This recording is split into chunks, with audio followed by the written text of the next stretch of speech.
ఇవాల్టి మన కథ తెలివైన దొంగ. ఒకనాటి చీకటి వేళ ముగ్గురు దొంగలు తాము నగరంలో దోచిన డబ్బు నగలతో అరణ్యం చేరి అక్కడ పాడుబడిన గుడిలోని విగ్రహం వెనుక దాన్ని దాచి నిర్భయంగా మండపంలో కూర్చుని కబుర్లు చెప్పుకోసాగారు.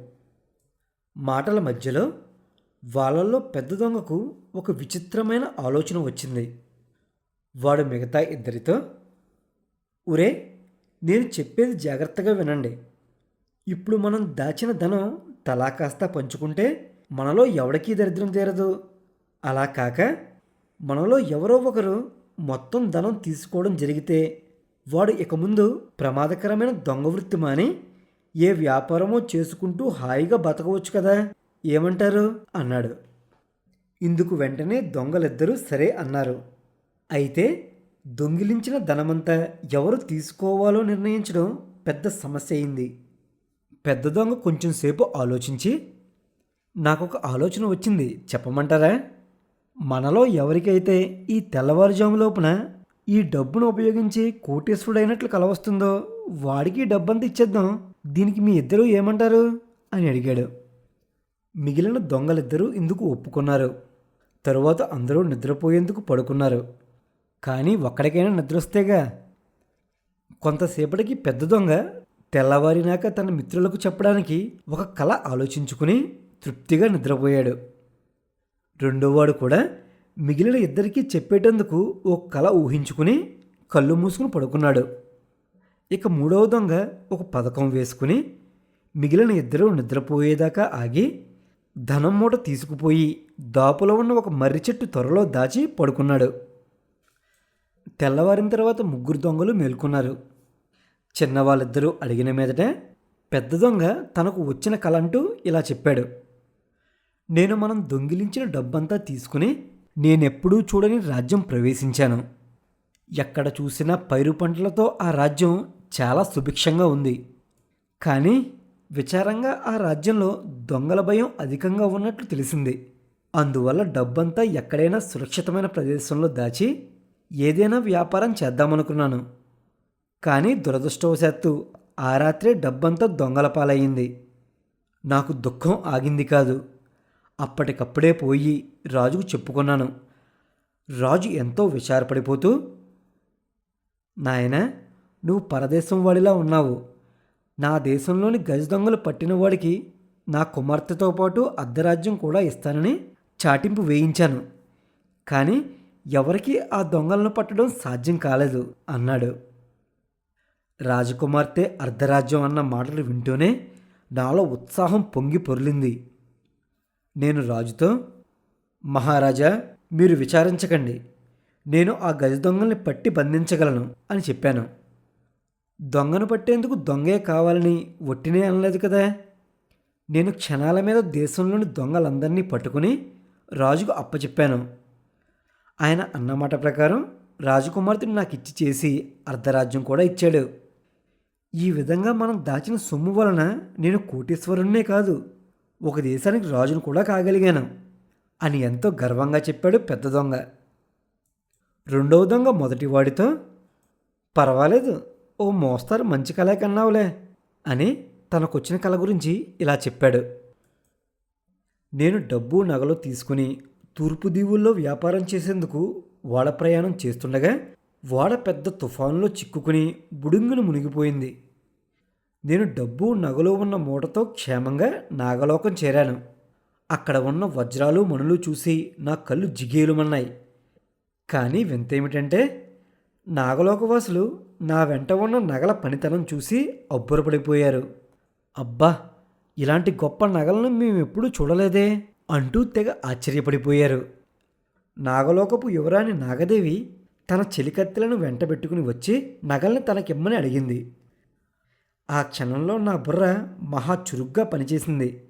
నేను నగలను నాగదేవికి ఇవ్వకుండా కొన్నిటిని ఆమె చెలికత్తెలకు బహుకరించాను. నాగదేవి తన చెలికత్తెలు తనకన్నా అందమైన ఆభరణాలు ధరించడం చూసి ఈర్ష్యపడిపోయి నా దగ్గరికి వచ్చి దీనంగా, "నువ్వు ఏది కోరినా ఇస్తాను, ఆ మిగిలిన నగలన్నీ నాకు ఇచ్చెయ్యి" అన్నది. ఆ మాట కోసమే ఎదురు చూస్తున్న నేను ఆమెతో, "నాగదేవి, నేను పుట్టి పెరిగిన దేశం వదిలి ఎన్నో శ్రమలు కూర్చి నిన్ను వివాహమాడేందుకే ఇక్కడికి వచ్చాను. ఈ నగలన్నీ నీవే అంటూ నగలన్నీ ఇచ్చేశాను. అన్నమాట ప్రకారం నాగదేవి అప్పటికప్పుడే మహావైభవంగా నన్ను వివాహమాడింది. ఈ విధంగా మనం దాచిన సొమ్ము వలన నేను నాగయువరాణిని వివాహమాడి నాగలోకానికి రాజును కాగలిగాను అని ఇంకా గర్వంగా చెప్పాడు రెండోవాడు. మొదటి ఇద్దరి కలలు విన్న మూడవ దొంగ విచారంగా ముఖం పెట్టి తన కల గురించి ఇలా చెప్పాడు.